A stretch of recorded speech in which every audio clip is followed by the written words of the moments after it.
Halo, saya Marcelino Bintang, nomor 202214161, kelas E, Manajemen Portofolio dan Investasi D.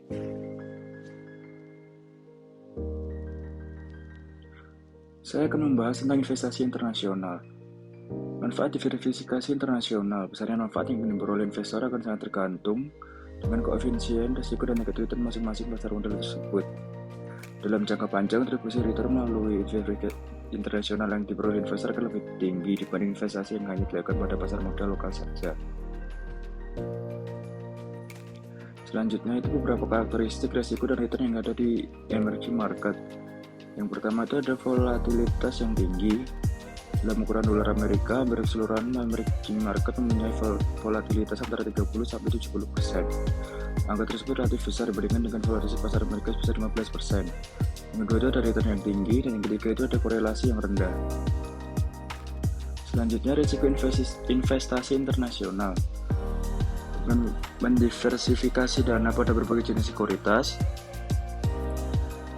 berkaitan dengan semua jenis risiko yang terjadi pada investasi dalam negeri, tambah dua jenis risiko tambahan, yaitu risiko nilai tukar atau exchange risk dan risiko politik atau political risk. Menghitung risiko investasi itu menggunakan rumus RP 2F plus 2G plus 2FG kali F kali G per setengah. RP itu standar deviasi, 2F itu varians, dan 2G itu varians perubahan nilai tukar mata uang, dan FG itu korelasi return dari investasi. Selanjutnya itu strategi pasif. Manajemen investasi melakukan strategi pasif akan berusaha memproduksi atau mereplikasi kinerja indeks ke dalam kinerja portofolio aset yang dikelolanya. Tujuan dari ini untuk memperoleh return portofolio sebesar return indeks pasar. Keputusan investasi yang sudah digolongkan dalam 3 tingkatan, yaitu 1. Keputusan alokasi aset, kedua seleksi sekuritas, dan ketiga itu market timing.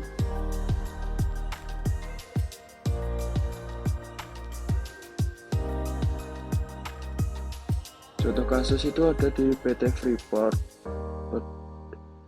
yaitu singgungan politik sama sekali bukan hal baru sejak kehadiran pertama pada 1967. Nuansa politik sudah sangat kuat, kini mendekati periode kontrak pada 2021, aroma politik kembali menyeruak.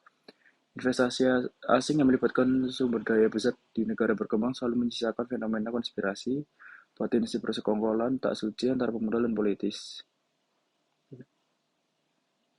Kedua, muatan lokal ditingkatkan agar berdampak dari pergerakan domestik dan lokal. Ketika kewajiban mendivestasi 30% saham dari posisi sekarang, yakni 9,36% yang dimiliki pemerintah. Keempat, meningkatkan pembayaran royalti tembaga menjadi 4%, emas menjadi 3,75%, dan perak menjadi 3,25%. Kelima, kewajiban membangun fasilitas pengolahan dan pemurnian smelter sebelum habis kontrak pada 2021. Terima kasih.